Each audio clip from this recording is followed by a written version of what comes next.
मुंबई के जिस आजाद मैदान में यह खिलाड़ी चौके छक्के मारता था, अनगिनत रिकॉर्ड्स बनाता था, उसी मैदान के बाहर शाम को यह चाट और पानी पूरी की दुकान लगाता था।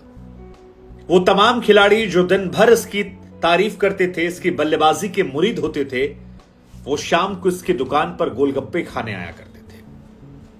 आसान नहीं है यशस्वी जायसवाल बनने की कहानी। यूपी के भदोही में एक गरीब या मध्यम वर्गीय परिवार में जन्मे यशस्वी, जिनके पिता आज भी एक पेंट की दुकान चलाते हैं, जो 10 साल की उम्र में क्रिकेटर बनने का सपना देखता है, लेकिन आर्थिक तंगी ऐसी होती है कि लगता नहीं सपना पूरा हो पाएगा। जैसे तैसे मुंबई आता है, रिश्तेदार के यहां रहने का बहाना खोजता है, लेकिन रिश्तेदार के यहां इतनी जगह नहीं होती है कि उसे रहने की जगह मिल जाए। शर्त होती है परिवार से कि तबेले में काम करना पड़ेगा, सुबह उठकर दूध बेचना पड़ेगा और उसके बाद जाकर मैदान में प्रैक्टिस कर सकता है। यशस्वी इस बात को मान लेते हैं, लेकिन एक रोज तबेले वाला उन्हें वहां से भगा देता है।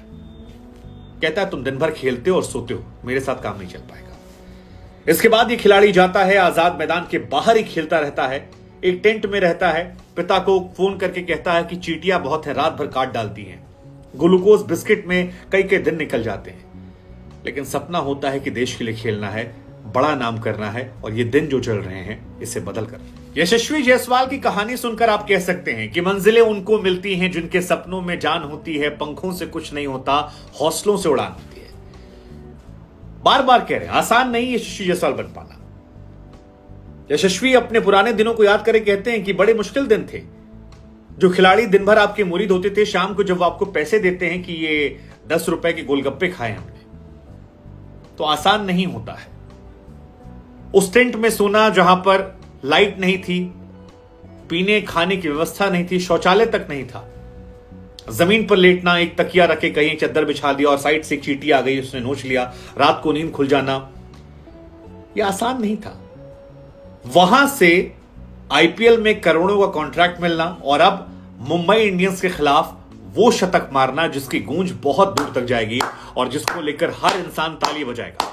ये कहेगा कि अगर यशस्वी जायसवाल कर सकता है तो हम और आप भी कर सकते हैं। और यकीन मानिए, यशस्वी जायसवाल ने जिस तरह से अंडर 19 टीम में अपना पताका फहराया था, जिस तरह ऑरेंज कैप के वो प्रबल दावेदार हैं सीजन खत्म होने तक, यकीन मानकर चलिए ये उन खिलाड़ियों में इस साल रहने वाले हैं जिन्हें भारतीय क्रिकेट टीम से बहुत जल्द न्योता आने वाला है। और ये खिलाड़ी सिर्फ एक फॉर्मेट का नहीं, तीनों फॉर्मेट का, भारत का वन ऑफ द बेस्ट खिलाड़ी बनने की तरफ है।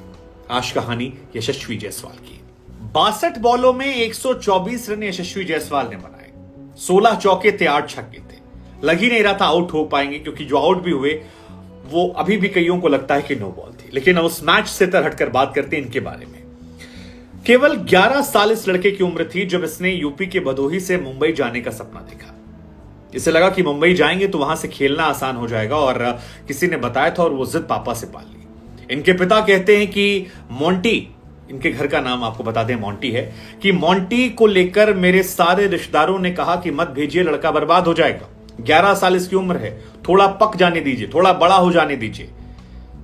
हम लोग गरीब थे, खाने पीने के पैसे नहीं थे, लेकिन उसके बाद हमें यह एहसास हुआ कि अगर सपना पूरा करना है तो कुछ कड़े फैसले लेने पड़ेंगे। और यह कड़ा फैसला था कि महज 11 साल की उम्र में साल 2013 में हमने अपने बेटे को भेज दिया मुंबई। उसके बाद तो रिकॉर्ड की बौछार है। 17 साल की उम्र में विजय हजारे ट्रॉफी में दोहरा शतक, अंडर 19 में, हमने आपको सब बताया। लेकिन वहां से जब ये पहुंचते हैं मुंबई, तो एक रिश्तेदार के यहां रहने की बात होती है, लेकिन वो घर इतना छोटा होता है कि वहां पर रहा नहीं जाता। मां को फोन करते हैं। इनकी मां ने भी बाद में कई इंटरव्यूज में बताया कि बच्चे ने कभी जिंदगी में खिलौनों को जिद नहीं की, सिर्फ इतना कहता था कि सपना पूरा करना है, साथ दे दो, सबकी जिंदगी बदल दूंगा, घर वालों की दुनिया बदल दूंगा। यशस्वी जायसवाल 11 साल की उम्र में मुंबई पहुंचे, 6 महीना तकरीबन अपने रिश्तेदार के यहां रहे। सब कुछ ठीक चल रहा था, रोज सुबह उठकर जाया करते थे खेलने। लेकिन फिर एक दिन रिश्तेदार और इनको एहसास हुआ कि वो घर बहुत छोटा है और यहां से हमें जाना पड़ेगा मैदान में। आजाद मैदान में एक ग्राउंड स्टाफ होते थे जिनसे कहा जाता है कि उनकी दोस्ती हो गई, और मुस्लिम ग्राउंडमैन थे जिनसे दोस्ती करने के बाद यशस्वी ने तकरीबन 3 साल का सफर वहीं से तय किया। शुरुआत में जैसा कि हमने आपको पहले बताया कि एक तबेले में काम करने लगे, तबेले में वो रहते थे, सुबह उठकर दूध बेचने काम होता था, उसके बाद आप अपना क्रिकेट खेल सकते थे। लेकिन एक रोज यशस्वी शाम को लौटते हैं तो तबेले वाले ने उनका सारा सामान उठाकर बाहर फेंक दिया और कहा, यार तुम मेरे किसी काम के नहीं हो, तुम क्रिकेट ही खेल लो। यशस्वी हताश, परेशान, निराश होते हैं। इसके बाद वो जाते हैं फिर आजाद मैदान के बाहर। ग्राउंड मैन जो हैं वो उनकी मदद करवाते हैं और बाहर उनके लिए टेंट लग जाता है। लेकिन टेंट को लेकर कहा जाता है कि उनके सामने शर्त रखी गई थी कि आप अगर अच्छा खेलोगे तभी आपको यहां रहने का मौका मिलेगा। लेकिन उस टेंट में ना बिजली थी, ना पानी थी, और जैसा हमने आपको शुरुआत में बताया कि कई सारी परेशानियां थी, जिसमें चींटियों काटना और बहुत सारी समस्याएं उनको सबको सामना करते हुए। साथ ही टेंट में खाना बनाने की जिम्मेदारी भी यशस्वी की थी। तो ये तमाम चीजें जो हैं इन्होंने उस बीच में की। पैसे कमाने के लिए कई तरह काम किए, जिसमें एक काम था गेंद को खोज खिलाना।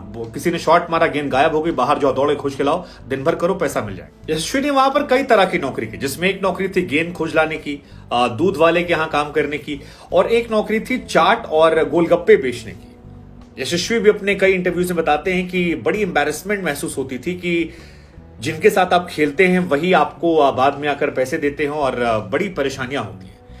लेकिन कहते हैं ना, किस्मत जो है वो बहादुरों का साथ देती है, और किस्मत ने साथ दिया यशस्वी जायसवाल का।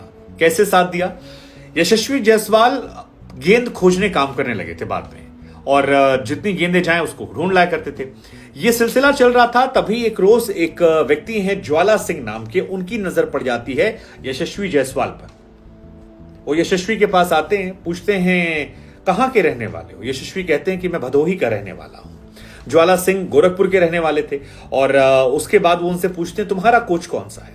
तो यशस्वी का जवाब होता है, मेरा कोई भी कोच नहीं है, मैं यहां जो बड़े खिलाड़ी खेलते हैं मैं उनको खेलते हुए देखकर सीखता हूं और उन्हीं की तरह खेलना चाहता हूं। कहा जाता है कि ज्वाला सिंह को यह बात काफी टच कर गई थी, क्योंकि जब वो खेलने आए थे तब उन्हें इस तरह से मदद नहीं मिली थी, और इसके बाद ज्वाला सिंह ने ही उन्हें नए जूते, किट दिलवाई, और अपने साथ उन्होंने जो उनकी चौल थी उसमें उन्हें रहने दिया। और यहीं से यशस्वी के जीवन में कहानी जो है वो पूरी तरह बदल जाती है। यशस्वी को अब खाने के लिए पैसे थे, किट थी, और सिखाने के लिए एक गुरु मिल गया था। अपने तमाम इंटरव्यूज में यशस्वी जायसवाल ज्वाला सिंह की तारीफ करते थकते नहीं है। वो कई बार कहते हैं कि मेरे लाइफ में जो सबसे बड़ा इंपैक्ट आया है वो ज्वाला जी की वजह से आया है। और कई इंटरव्यूज में यशस्वी जायसवाल तो उन्हें अपना कहते हैं कि मैं उनका अडॉप्टेड बेटा हूं, जिसने मुझे अडॉप्ट कर रखा है। लेकिन ज्वाला सिंह का आना यशस्वी के जीवन में नए नए रास्ते खोलने लगा था, और उसके बाद यशस्वी को दादर यूनियन क्लब ज्वाइन करवा दिया गया। यशस्वी वहां से दिलीप वेंकसरे क्लब में खिलाड़ी के तौर पर खेलना शुरू कर देते हैं, और यहीं से यशस्वी को फिर इंग्लैंड भेज दिया जाता है। आप सोचिए, जो बाहर पानी पूरी बेच रहा था वो इंग्लैंड जा रहा था। यशस्वी अंडर 19, अंडर 16, अंडर 23 खेलते हैं। विजय हजारे ट्रॉफी में 200 रन बनाने वाले सबसे कम उम्र के वो खिलाड़ी बने, जब 17 साल की उम्र में उन्होंने दोहरा शतक मार दिया था। और तब ये खबर जो है ये चारों तरफ फैल गई थी कि यार कोई एक खिलाड़ी है जो शिखर धवन की तरह खेलता है, उसी तरह पागलपन है, उसी तरह हेयर स्टाइल है, और काफी ज्यादा उनकी तारीफें जो है होने लगी। इसके बाद राहुल द्रविड़ की इन पर नजर पड़ती है। अंडर 19 वर्ल्ड कप में आपको याद होगा, उस टाइम राहुल द्रविड़ तमाम नए खिलाड़ियों को तराश रहे थे, मौके देते थे, उन्हें खिलाते थे, सिखाते थे, और अंडर 19 में उनकी प्रतिभा को राहुल द्रविड़ ने खूब निखारा। उन्होंने भी जबरदस्त परफॉर्मेंस की। अंडर 19 वर्ल्ड कप उस साल जब भारत ने जीता था तो उसमें यशस्वी छाए हुए थे, और तभी नाम हो गया था कि इस खिलाड़ी में कुछ तो खास है। इसके बाद 2020 में आईपीएल में राजस्थान रॉयल्स ने 2 करोड़ 40 लाख में इन्हें खरीदा, और बाकी कहानी आप सब जानते हैं। अंडर 19 वर्ल्ड कप में यशस्वी जायसवाल उन खिलाड़ियों में थे जिन्होंने 4 या 5 अर्धशतक मारे थे, 400 के ऊपर रन बनाया था, और वहीं से इनकी काबिलियत जो है वो लोगों को दिखने लगी थी। सचिन तेंदुलकर ने भी साल 2020 में इन्हें एक बार अपने घर बुलाया था, काफी देर बाद की इन्हें बैट गिफ्ट किया, और उसके बाद जीवन में सब बदलता चला गया। यशस्वी के माता पिता भी कहते हैं कि बेटी की शादी थी, उसमें पूरा खर्च लड़के ने उठाया, सारी चीजें बदल गई और जिंदगी अच्छी है। यशस्वी भी कहते हैं कि अब पैसों की कोई कमी नहीं है, जिंदगी में पैसा खूब आ गया है, अब बस सपना पूरा करना है। और यशस्वी के पास अभी लंबी उम्र है। जिस तरह की वो बल्लेबाजी कर रहे हैं, आज खासतौर पर जोफ्रा आर्चर को जिस तरह से उन्होंने पीटा, एक बहुत बड़े बल्लेबाज की काबिलियत उनमें नजर आ रही है। और कुछ खिलाड़ी मेंटली बहुत टफ होते हैं। सीएसके के खिलाफ भी जब यशस्वी ने रन बनाए थे तब सबने बहुत तारीफ की थी, कहा था कि यार, धोनी ने इनफैक्ट तारीफ की थी, कहा था कि ये यार मेंटली बहुत टफ खिलाड़ी है। और यशस्वी खुद कई बार कह चुके हैं कि धोनी और विराट उन्हें काफी गाइड करते रहते हैं और उसका उन्हें बहुत फायदा मिलता है और उनसे काफी सीख रहे हैं। अब यशस्वी के पास सब कुछ है, सिर्फ काबिलियत को निखारना है। लेकिन ये कहानी हमें आपको सिखाती है, मंजिलें मिल ही जाती हैं भटकते भटकते, गुमराह वो हैं जो घर से नहीं निकलते। इस कहानी की सीख यही है कि यशस्वी कर सकते हैं तो हर कोई कर सकता है। बस वो दृढ़ संकल्प, वो निश्चय, वो पागलपन, वो जुनून, वो जो अर्जुन की तरह एक लक्ष्य दिखता है ना, वो होना जरूरी है। यशस्वी में है